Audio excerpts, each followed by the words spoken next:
సర్వాధికారియు నిరంతర స్తోత్రార్హుడు యేసుక్రీస్తు ప్రభు వారి ప్రశస్త నామంలో ఉదయకాలపు వర్తమానాల కొరకు ఎదురు చూస్తున్న మీ అందరికీ ఇమాన్యుయల్ మినిస్ట్రీస్ తరపున మా శుభాభివందనాలు తెలియచేస్తూ ఉన్నాను. క్రీస్తునందు మాకు అత్యంత ప్రియమైన దైవజనాంగమా, నిన్నటి దినం ఎర్లీ మార్నింగ్ మెసేజ్ కొన్ని వేల మంది ప్రజలు వినటానికి ప్రభు కృప చూపించారు. అలాగే ఎంతోమంది అన్నయ్య మీరు చెప్పిన వాక్యం అక్షర సత్యం. ఈరోజు క్రైస్తవ కుటుంబాల్లో, క్రైస్తవ సంఘాలలో ఆ భక్తి విలువలు తగ్గిపోతున్న దినాల్లో మనం బ్రతుకుతున్నాం. మీ నోటు నుంచి ఎలాంటి వాక్కు రావాలని మేము ఆశపడుతున్నాం. మేము మనసు నొచ్చుకోలేదు. మా హృదయాలు పురికొల్పబడ్డాయి, మా మనసులో రేపబడ్డాయి అని ఎంతోమంది మమ్మల్ని ప్రోత్సహిస్తూ అద్భుతమైన కామెంట్స్ పెట్టారు. వారందరిని బట్టి ప్రభుని స్తుతిస్తూ ఉన్నాను. మంచిది. ఈరోజు బుధవారం కదా, అపోస్తులైన పౌలు వారి సువార్త దండయాత్రలో నుండి ఒక అద్భుతమైన పాఠం. ఓడ బ్రద్దలైన తీరానికి ఎలా చేరగలిగారు, గమ్యస్థానం చేరటానికి 3 దివ్య సూత్రాలు, నీ లక్ష్యం చేరటానికి 3 దివ్య సూత్రాలు. ఈ రాత్రి పరిశుద్ధాత్మ దేవుడు మనతో మాట్లాడబోతున్నారు. తప్పకుండా వినండి, ఆశీర్వదించబడండి. జూమ్లో జాయిన్ అవ్వాలనుకున్న వారు జూమ్ ఐడి మీకు స్క్రీన్ మీద కనపడుతుంది కదా. మంచిది. గత సోమవారం ఎగ్జామ్స్ రాయబోయే పిల్లల వివరాలు మాకు తెలియచేయండి, ప్రార్థిస్తాం అని మేము చెప్పిన దాన్ని స్పందించి దరిదాపుగా 1400 మంది 1500 మంది దాకా మా పిల్లల కొరకు ప్రార్థన చేయండి అని ప్రేయర్ రిక్వెస్ట్స్ పంపించారు. వాళ్ళ పేరు, వాళ్ళు రాయబోయే ఎగ్జామ్, వాళ్ళ క్లాస్ ఇవన్నీ ఇలా టైప్ చేసి ప్రింటింగ్ చేసి ఒక్కొక్కళ్ళ పేరు దేవుని సన్నిధిలో పెట్టి వ్యక్తిగతంగా మందిరంలో గొలుసు ప్రార్థనలో ప్రార్థన చేయిస్తూ ఉన్నాం. విశ్వాసులు ప్రార్థన చేయటం మాత్రమే కాదు, మన దగ్గర సేవ చేసే సేవకులు ప్రతిరోజు వాళ్ళ పేర్లు చదువుతూ ప్రార్థన చేస్తూ ఉన్నారు. మీకు ఏ ప్రార్థన అవసరతున్నా మాకు తెలియచేయండి. మీ కొరకు ప్రార్థించే సంఘం, సేవకులు ఉన్నారని మరవకండి. మంచిది. ఈ దినం నుండి మదనపల్లిలో మీటింగ్స్ ప్రారంభం కాబోతున్నాయి. అనేకులకు షేర్ చేయండి. నేను మదనపల్లి వస్తూ ఉన్నాను. అలాగే దైవజనులు హోసన్న మినిస్ట్రీస్ సీనియర్ దైవ సేవకులు రమేష్ అన్న గారు కూడా వస్తూ ఉన్నారు. మిమ్మలను, మీ కుటుంబాలను ప్రేమతో ఆహ్వానిస్తూ ఉన్నాం. ఈ దినం ఐశ్వర్యవంతుడవుట ఎలా? నాసిక రంధ్రాలలో ఊపిరి ఉన్న ప్రతి మనుష్యుడు నేను ఐశ్వర్యవంతుడిని కావాలి ఆశపడతాడు, పరిగెత్తుతాడు, పోరాడతాడు, పనిచేస్తాడు, సకల విధాలైన జ్ఞానాన్ని వాడతాడు, యుక్తిని వాడతాడు, కుయుక్తిని వాడతాడు.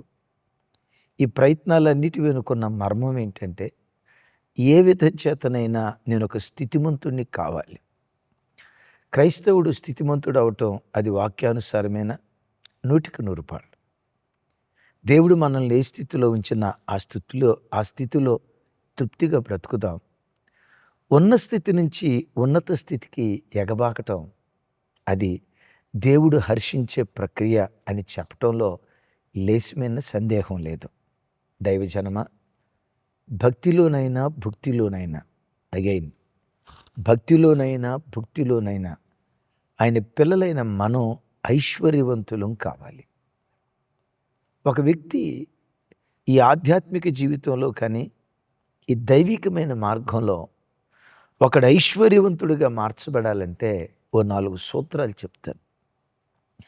యెషయా గ్రంథం 33వ అధ్యాయం 6వ వచనంలో ఓ దివ్యమైన మాట భక్తుడు ఇలా అంటాడు, యెహోవా భయము వారికి ఐశ్వర్యము అని. విన్నారా? యెహోవా భయము వారికి ఐశ్వర్యం. క్రైస్తవ జీవితంలో ఒక వ్యక్తి ఐశ్వర్యాన్ని ఇచ్చేది దేవుని యందలి భయం. విన్నారా? దేవుని యందు ఒక వ్యక్తి ఎంత భయం కలిగి ఉంటాడో ఆ భయం వానికి ఐశ్వర్యంగా మారిపోద్ది. మీరు ఎరుగుదురు కదా, యెహోవా ఆశీర్వాదం ఐశ్వర్యం ఇస్తుంది, నరుల కష్టం చేత ఆ ఆశీర్వాదం ఇంత కూడా ఎక్కువ కాదు. జనమా, నేను ఈ మాట నమ్ముతా.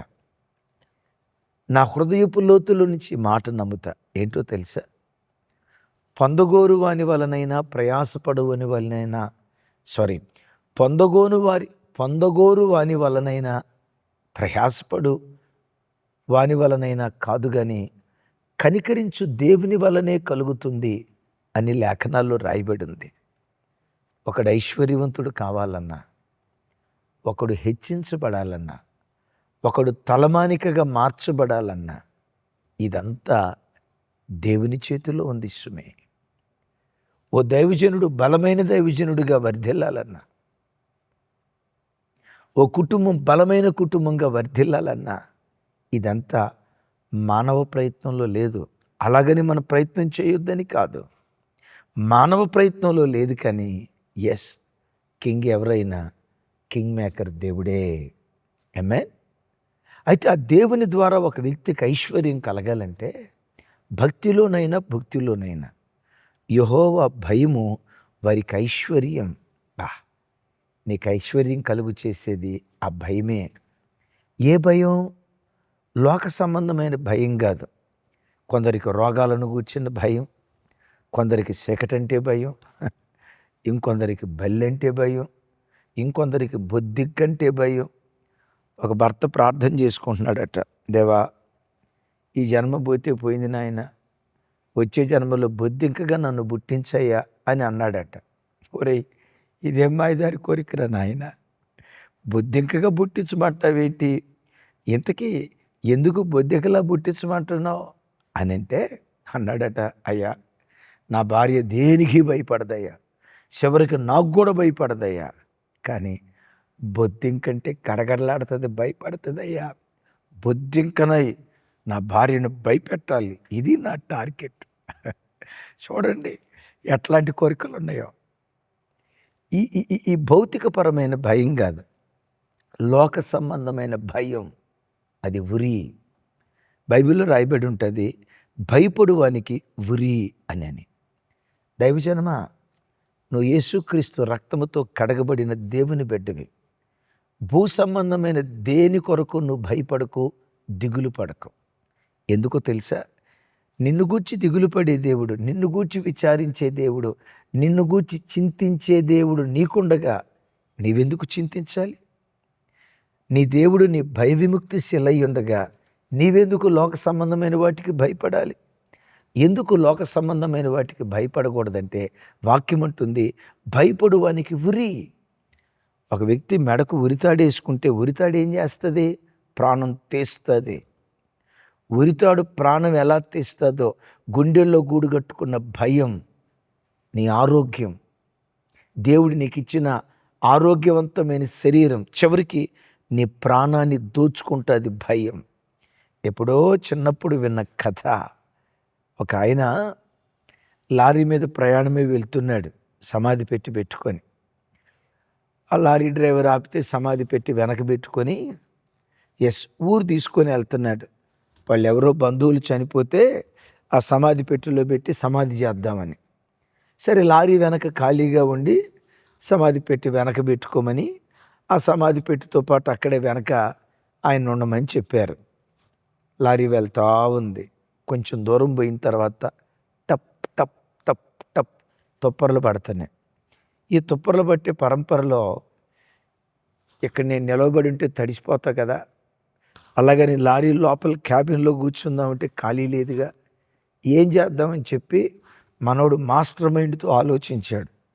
ఏం ఆలోచించాడో తెలుసా? సమాధి పెట్టి ఎడిదిరిగి ఖాళీగానే ఉందిగా, నేను పండుకొని మూత పెట్టుకుంటా అని సమాధి పెట్టెలో పండుకున్నాడు. మూత పెట్టుకున్నాడు. లారీ అలా వెళ్తా ఉంది. ఈలోపు ఎవరో పాసెంజర్ ఎక్కుదామని చేయి చాపాడు. సరే, లారీ డ్రైవర్ ఎక్కించుకొని ఇక్కడ సీట్ లేదు, ఖాళీ లేదు, వెనక్కి కూర్చో, వెనకుండు అన్నాడు. సరే, ఆటోమేటిక్ ఇతడు వెనకొచ్చాడు. వెనకొచ్చి నిలవబడ్డాడు. చూడటం సమాధి పెట్టి కనపడింది. ఓహో, ఈ సమాధి పెట్టికి సంబంధించిన వాళ్ళు ఎవరు లోపల ఉంటారు. అయి శుభం అంట. ఈ సమాధి పెట్టి ఉన్న లారీ ఎక్కేనే, ముందెళ్ళిన లారీ ఎక్కకపోతేనే ఈ లారీ అనవసరంగా ఎక్కేనే, అయ్యో నా ఎదురుగానే సమాధి పెట్టుంది. ఈడు పిరి ఈడు పికి ఈడు పిరికి సంఘానికి అధ్యక్షుడు. ఈ సమాధి పెట్టిన చూడ భయపడ అడు చూడొద్దు అని ఇడు తలదెప్ప, మరలా ఇడు చూడటం తలదెప్ప, చిచి చూడకూడదు అనుకుంటాడు, మరలా సమాధి పెట్టి వైపు చూస్తాడు. అలా లారీ వెళ్తూ ఉంటే ఇంతకీ ఈ సమాధి పెట్టిలో వండుకున్నవాడు తుంపర్లు తగ్గినాయా లేదా, వర్షం తగ్గిందా లేదా చూద్దామని చెప్పి మెల్లిగా సమాధి పెట్టి మూత అట్లా కదిలించాడు. కదిలించే లోపు కీస్ అని సౌండ్ వచ్చి ఉంటుందిగా. ఈ పిరికి సంఘానికి అధ్యక్షుడు గడగడ వణుకుతా, ఏంటి సమాధి పెట్టి దగ్గర నుంచి సౌండ్ వస్తుంది అని అడు చూశాడు. ఆ మూత అట్లా జరిపి సమాధి పెట్టిలో ఉన్నవాడు, ఏమండి మూత అట్లా జరిపి తుంపర తగ్గినాయా లేదని పెట్టెలో నుంచి తలకాయ పైకి ఎట్లా అన్నాడట. పైకి అన్నాడో లేదో ఈ పిరికి సంఘానికి ప్రెసిడెంట్ శవం లేచిందని కేకలేసి గుండెగా అక్కడే చచ్చిపోయాడట. ఈ చచ్చిపోయినానికి బీపీ లేదు, షుగర్ లేదు, హార్ట్ ప్రాబ్లం అంతకన్నా లేదు. చెప్పండి ఎందుకు చచ్చిపోయాడు? భయం. తమ్ముడు చెల్లి, భయం చాలా భయంకరమైంది. భౌతిక సంబంధమైన వాటి గురించి భయపడకు. ఒకసారి నా వైపు చూడు. దేని గురించి భయపడుతున్నావు? దేని గురించి దిగులు పడుతున్నావు? దేన్ని గూర్చిన మానసిక వేదన నేను కృంగదీస్తూ ఉంది? నీకు ఒక శుభవార్త. దేన్ని గూర్చి నువ్వు భయపడకు. ఎందుకో తెలుసా? నీవు ఆరాధించే నీ ఆరాధ్య దైవం నీ భయ విముక్తి శిల. నీ భయాలన్నిటిలో నుంచి నేను తొలగించే శక్తివంతుడైన దేవుడు. అయితే అందరూ భయపడినట్లుగా సమస్యలకు భయపడొద్దు. దేవునికి నువ్వు భయపడేవాడిగా ఉండాలి. ఆ భయం నీ గుండెల్లో ఎంత ఉంటుందో ఆ భయం నీకు ఐశ్వర్యంగా మారిపోద్ది. దేవునికి భయపడే మనుషుల్లో ఉండే 4 దివ్యమైన లక్షణాలు. నంబర్ 1, దేవుని కొరకు దేనినైనా వదులుకోవటానికి సిద్ధపడతాడు. విన్నారా? దేవుని కొరకు దేనిని వదులుకోవటానికైనా సిద్ధపడతాడు. అబ్రహాముకు ఏకైక కుమారుడు. దేవుడు అన్నారు, అబ్రహమా, నీ ఒక్కగానొక్క కుమారుణ్ణి, నీవు ప్రేమించు ఇస్సాకును మోరియా పర్వతం మీద బలివ్వు అంటే మోరియా పర్వతం ఎక్కి కొడుకును బలివ్వటానికి సిద్ధపడ్డాడు. కత్తెత్తి కొడుకును చంపబోయేటప్పుడు అప్పుడు దేవుడు మాట్లాడిన మాట ఆదికాండం 22వ అధ్యాయం 11వ వచనం నుండి, యెహోవా దూత పరలోకము నుండి అబ్రహామా అబ్రహామా అని అతన్ని పిలిచెను. అందుకతడు చిత్తం ప్రభువా అనెను. అప్పుడు ఆయన, ఆ చిన్నవాని మీద చెయ్యి వేయకము, అతనేమీ చెయ్యకము, నీకు ఒక్కడయున్న నీ కుమారుణ్ణి నాకీయ తీయలేదు గనుక నీవు దేవునికి భయపడు వాడవని ఇందు మూలముగా నాకు కనబడుచున్నదనెను. నెక్స్ట్ 13, 14, 15, 16, 17, నేను నిన్ను ఆశీర్వదించి ఆకాశ నక్షత్రముల వలె సముద్ర తేలమందలి ఇసుకరేణువుల వలె నీ సంతానమును నిశ్చయముగా విస్తరింపజేసేదను. నీ సంతతి తమ శత్రువుల గవిని స్వాధీనపరుచుకుందరు. ఆమేన్ అంటాడు. నువ్వు దేవునికి భయపడు మనుషుడు అని ఇందువలన నాకు తెలిసి ఉన్నది. అంటే అప్పటికి సుమారుగా 50 సంవత్సరాల నుంచి వెంబడిస్తున్నాడు అబ్రహాం దేవుణ్ణి. ఇప్పుడు నాకు తెలిసింది దేవునికి భయపడే మనుషుడు అని. అయ్యా, నేను దేవునికి భయపడే మనుషుడని నీకు ఎలా తెలిసింది? నీ ఒక్కగానొక్క కుమారుణ్ణి నాకీయ నువ్వు వెనుతీయలేదు. విన్నారు ఇక్కడ? దేవుని కొరకు దేన్నైనా వదులుకోవటానికి సిద్ధపడేవాడు దేవునికి భయపడే మనుష్యుడు. తమ్ముడు, తన కొడుకును వదులుకోవటానికే ఇష్టపడ్డాడే అబ్రహాము. అందుకనే అంటాడు, నీవు నాకు భయపడే మనుషునిగా కనపడ్డావు గనుక నిన్ను ఆశీర్వదిస్తా, నీ సంతానాన్ని విస్తరింపచేస్తా, నీ సంతతి వారు శత్రువుల గవిని వాళ్ళు స్వాధీనపరుచుకుంటారు. దేవుడు ఐశ్వర్యమంతా అబ్రహాం మీద కుమ్మరించాడు. ఎందుకు తెలుసా? అబ్రహాము దేవునికి భయపడే మనుషుడు, వారి భయము వారికి ఐశ్వర్యం అని రాసిందే. తమ్ముడు నిన్నొక మాట అడుగుతా, చెల్లి నిన్నొక మాట అడుగుతా. అబ్రహాము తన కొడుకును వదులుకోవటానికి ఇష్టపడ్డాడే, నీ జీవితంలో ఆ సినిమాలు వదులుకోవటానికి ఇష్టపడుతున్నావా? ఆ సీరియల్ వదులుకోవటానికి ఇష్టపడుతున్నావా? సెల్ ఫోన్ వ్యసనాన్ని వదులుకోవటానికి ఇష్టపడుతున్నావా? దేవుడు నిన్ను ఏది వదిలేయమన్నాడో, దేవుడు నిన్ను ఏది విడిచిపెట్టమన్నాడో, అబ్రహాము కొడుకును విడిచిపెట్టడానికి ఇష్టపడ్డాడు. కొడుకును వదులుకోవటానికే తాను ఇష్టపడితే, నీకున్న దురలవాట్లు విడిచిపెట్టడానికి నువ్వు ఇష్టపడకుండా ఆ దురలవాట్లతోనే నువ్వు వెంబడిస్తున్నావంటే నీవేం దేవునికి భయపడే మనుషుడివి? ఆలోచించు. ఈరోజు ప్రభు అంటాడు, విడిచిపెట్టు, వదిలిపెట్టు. హాగరును విడిచిపెట్టేశాడు. నువ్వు పుట్టిన గడ్డను విడిచిపెట్టేశాడు. నీ కడుపున పుట్టిన బిడ్డను మోరియా పర్వతం మీద బలివు అన్నాడు. బలివ్వటానికి సిద్ధపడ్డాడు. దేవునికి భయపడే మనుషుడు దేవుని కొరకు దేన్ని వదులుకోవటానికైనా ఇష్టపడతాడు. ఎవరో అమ్మాయికి మెసేజ్ పంపిస్తున్నావా? విడిచిపెట్టు. ఎవరో అబ్బాయిని కూర్చున్న తప్పుడు ఆలోచన మనసులో వచ్చిందా? విడిచిపెట్టు. క్రమం తప్పిన సంబంధాలలో ఉన్నావా? విడిచిపెట్టు. నువ్వు విడిచిపెట్టగలిగితే అది దేవునికి భయపడే జీవితానికి సంకేతం. ఆ సంకేతం నిన్ను ఐశ్వర్యవంతుడిగా మారుస్తుంది. రెండవది, దేవునికి భయపడటం అంటే ఏంటి? లేవియాకాండం 19వ అధ్యాయం 32వ వచనం. తల నెరిసిన వాని ఎదుట లేచి ముసలివాని ముఖమును ఘనపరిచి నీ దేవునికి భయపడవలెను, నేను యెహోవాను. దేవునికి భయపడటం అంటే ఏంటి?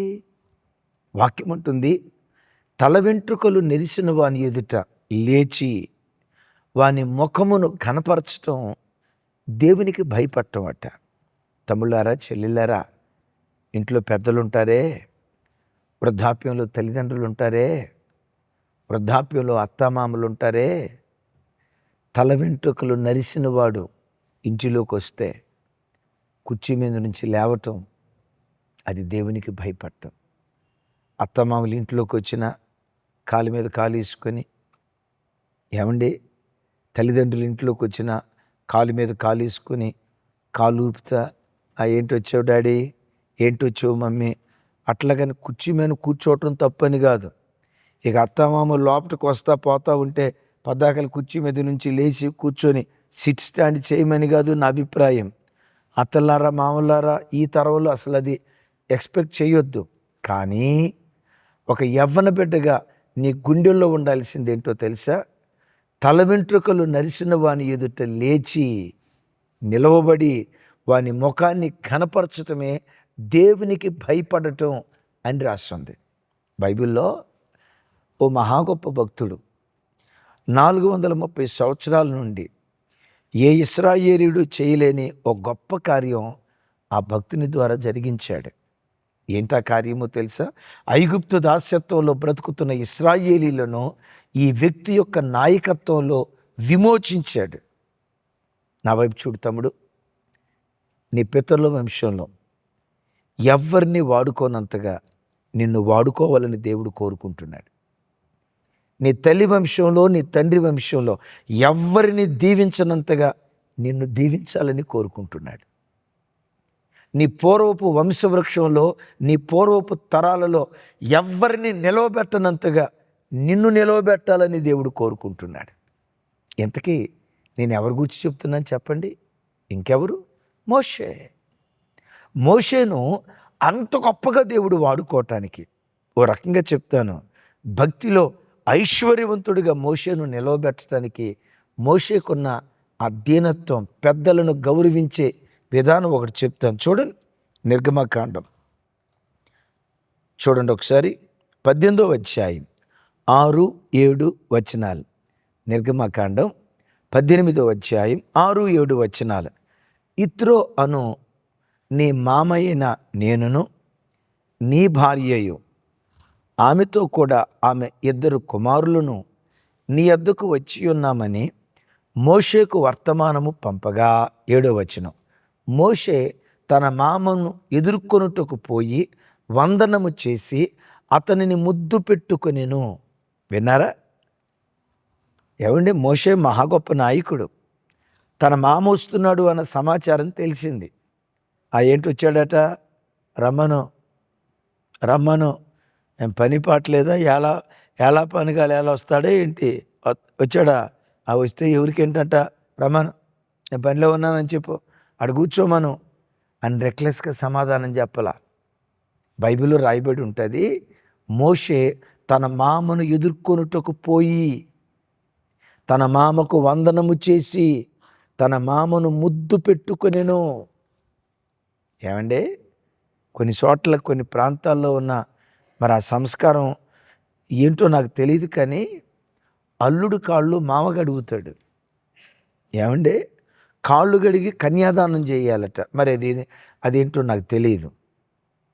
వినండి, ఇచ్చిన కట్నదానం సరిపోలా, మళ్ళీ కాళ్ళు గడిగి కన్యాదానం చేయాలి అంటారు. అయితే నా బైబిల్ నేర్పే పద్ధతి ఏంటో తెలుసా? నా దేవుని వాక్యం చెప్తున్న మాట ఏంటో తెలుసా? ఇప్పుడు మామ అల్లుడు కాళ్ళు గడిగితే అల్లుడు వయసు ఎంత? 25. అల్లుడు వయసు 25 అయితే మామది ఎంత ఉంటుంది? 50 సంవత్సరాలు పైబడి. నేనంట 50 సంవత్సరాలు పెద్ద ఆయన, అల్లుడు తండ్రి వయసు ఉన్న పెద్ద ఆయన, అంత పెద్ద ఆయన ఈ కుర్రకొంక కాళ్ళు గడిగితే ఈ కుర్రకొంకకి ఆశీర్వాదం వస్తుందా, శాపం వస్తుందా? చెప్పండి ఒకసారి. ఆ పెద్దతనానికి ఇచ్చే గౌరవం అది. 50 సంవత్సరాలు పెద్ద అయినా ఈ చిన్న కుర్రోడు కాళ్ళు గడగటమా? ఏమో, అది కొన్ని చోట్ల ఉండే పద్ధతి. నేను దాన్ని తప్పు పట్టట్లా, కానీ నా దేవుని వాక్యం చెప్తుంది, అంత గొప్ప నాయకుడైన మోషే చిన్నవాడిగా తగ్గించుకొని మామను ఎదుర్కొని మామకు వందనములు చెప్పి మామను ముద్దు పెట్టుకొని తన గుడారములోకి ఆహ్వానించాడు. ఆ పెద్దలను గౌరవించే తత్వమే 430 సంవత్సరాల ఇశ్రాయేలీల చరిత్రలో ఏ ఇశ్రాయేలీయుడు చేయలేని కార్యం, ఆ ఐశ్వర్యం మోషే చేతి మీదకి వచ్చింది. మోషేకు దేవుడు అనుగ్రహించాడు. ఎందుకు? మోషే దేవునికి భయపడేవాడు. ఇతడు దేవునికి భయపడేవాడు. ఎలా తెలుస్తుంది? దేవుని కొరకు దేన్నైనా వదులుకోవటానికి ఇష్టపడతాడు, పెద్దలను గౌరవిస్తాడు. మూడవది, దేవునికి భయపడే మనుషునిలో ఉండే దివ్యమైనటువంటి గుణం, దేవుని వాక్కు వినిన తోడనే భయపడుతూ ఉంటాడు. దేవునికి భయపడటం అంటే దేవుని వాక్కుకు భయపడటం. దేవుని వాక్కుకు భయపడటం అంటే వాక్యం ఏముంటుంది? ఆది యందు వాక్యం ఉండెను, వాక్యము దేవుని యొద్ద ఉండెను, ఆ వాక్యము దేవుడై ఉండెను. ఎరుగుదురు కదా దైవజనమా, దేవుడు నీతో మాట్లాడుతున్నప్పుడు ఆ వాక్యము నేను భయపడితే ఆ భయం నీకు ఐశ్వర్యం కలుగు చేయటం ప్రారంభిస్తుంది. యేసయ్యకి మహిమ కలుగును గాక. మీకు సందర్భం గుర్తుకు తెస్తాను. బేతేలులో యాకోబు ఉన్నప్పుడు ఆదికాండం 28వ అధ్యాయం 17వ వచనంలో, 28వ అధ్యాయంలో మనం చూస్తాం 17వ వచనంలో, యాకోబు ఆ రాత్రి పండుకున్నప్పుడు దేవుడు నిచ్చెన, దేవదూతలు ఎక్కుచు దిగుచు, ఆ నిచ్చెనకు పైగా దేవుడైన యెహోవా ఉండి, యాకోబు యాకోబు, నేను నిన్ను ఆశీర్వదిస్తా, నేను నీకు తోడుగా ఉంటా, భయపడకు అని యాకోబుతో దేవుడు మాట్లాడాడు. ఈ దేవుని స్వరం విన్న తర్వాత యాకోబు నిద్రలో నుండి మేలుకొని భయపడి, ఈ స్థలము ఎంతో భయంకరం, ఇది దేవుని మందిరమే కానీ వేరొకటి కాదు అంటాడు. ఏంటి నిన్ను ఆశీర్వదిస్తాను యాకోబు అని చెప్తే దానికి ఎగిరి గంతులే సంతోషించాలి. కానీ ఏమంటాడు తెలుసా? భయపడి. ఇది భయపడే మాట, భయాన్ని పోగొట్టే మాట, ఒక మాట. ధైర్యం తెచ్చుకునే మాట, గడగడ వణికే మాట. మాటేమో ధైర్యం తెచ్చే మాటే. కానీ యాకోబు ఎందుకు భయపడుతున్నాడు? యాకోబు అని ఈ దేవుడు నన్ను పేరు పెట్టి పిలిచాడంటే, భయపడొద్దు అని అన్నాడంటే, అంటే నా దేవునికి నా పేరు తెలుసు, నా గుండెల్లో ఉన్న భయం కూడా దేవునికి తెలిసింది. అంటే ఇవన్నీ తెలిసినాయంటే మా నాన్నను మోసం చేసి జాస్తత్వాన్ని దొంగిలించానే, అది కూడా తెలిసి ఉంటుంది కదా నాన్నకి. బాబోయ్, నేను చేసిన మోసం తెలుసు కదా ఈయనకి, నా పేరే తెలిసిందంటే, నా హృదయ స్థితే దేవునికి తెలిసిందంటే, మరి నేను చేసిన పని కూడా దేవునికి తెలిసి ఉంటుంది కదా. అందుకని భయపడుతున్నాడు. దైవజనమా, దేవుని వాక్కు యాకోబు దగ్గరకు వచ్చినప్పుడు భయపడ్డాడు గనుక ఒట్టి చేతులతో వెళ్ళిన యాకోబు మహానయము సైన్యులాగా 2 గుంపులయ్యేటట్లు ఆశీర్వదించబడ్డాడు. నా దేవుడు నిన్నలా ఆశీర్వదించునుగాక. మూడవది, దేవునికి భయపడే మనుషుల్లో వారి భయం వానికి ఐశ్వర్యం. దేవునికి భయపడే మనుషుల్లో ఉండే మొదటి లక్షణం, దేవుని కొరకు దేన్నైనా వదులుకోవటానికి సిద్ధపడతాడు, పెద్దలను గౌరవిస్తాడు. మూడవది, దేవుని వాక్కు విన్నప్పుడు భయపడతాడు. మూడవది విన్నాం కదా, దేవుని వాక్కు విన్నప్పుడు భయపడతాడు. చర్చిలో చూడండి, దేవుని వాక్కు వెలువడేటప్పుడు హాయిగా నిద్రపోతారు, గొరకలు పెట్టి నిద్రపోతారు. వాళ్ళ నిద్ర లేపలేక చావాల. ఆ మధ్య పాస్టర్ గారు ఒక ఆయన అన్నాడట, ఏమా చర్చిలో నిద్రపోకమ్మా, అది నీకు శాపం వస్తుంది అంటే, ఆ తల్లి అందట, చర్చిలో నిద్రపోవటం అంటే ఏమనుకున్నావు అయ్యగారు, సాక్షాత్తు దేవుని ఒడిలో నిద్రపోయినట్టు అని అందట. దేవుని ఒడిలో నిద్రపోయే బ్యాచ్ అది సరిగ్గా వాక్యం అందించేటప్పుడే. వాక్యం వింటుండగా దేవుని బిడ్డల గుండెలో భయం పుట్టాలి. 4వ మాట, దేవుని భయం కలిగిన వాడు పాపానికి దూరంగా పారిపోతాడు. పాపంతో ఎంజాయ్ చేయలేడు, పాపాన్ని జుర్రుకోలేడు, పాపాన్ని అనుభవించలేడు, పాప సంబంధమైన కార్యాలలో మునిగి తేలలేడు.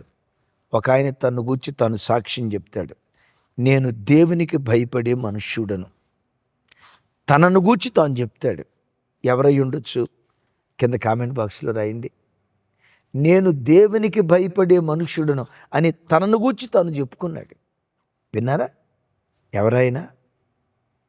యోసేపు దేవునికి భయపడే మనుషుడు గనుకే పోతీఫర్ భార్య రమ్మని ఆహ్వానించిన పాపానికి దూరంగా పారిపోయాడు. దేవునికి భయపడే మనుషుడు. అమ్మబడిన దాసుడిగా వచ్చాడు.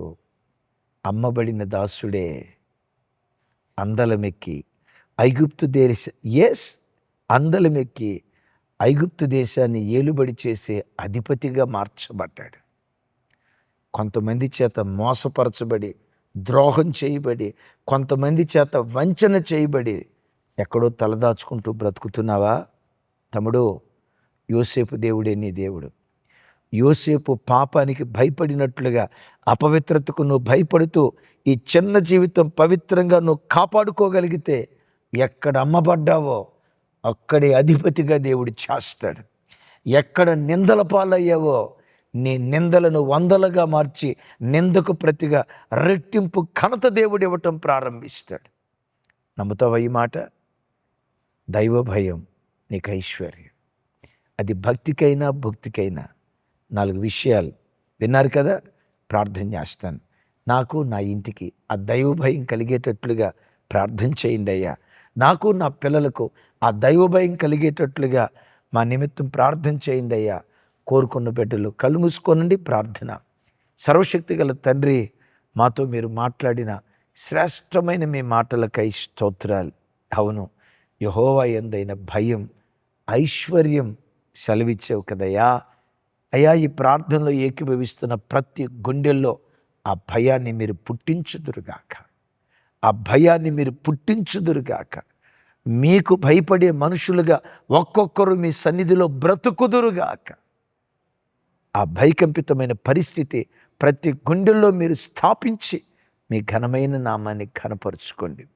సమస్త ఘనత మహిమ ప్రభావాలు మీకే ఆరోపిస్తూ యేసు నామం పేరిట ప్రార్థించి స్తుతించి పొందియున్నాం తండ్రి. ఆమేన్. తండ్రి అయిన దేవుని ప్రేమ, కుమారుడైన యేసుక్రీస్తు వారి దివ్య కృప, పరిశుద్ధాత్మ దేవుని సహవాసం మనకు సకల పరిశుద్ధులకు సదా తోడయుండి నడిపించునుగాక. ఆమేన్. ఆమేన్. Thank you.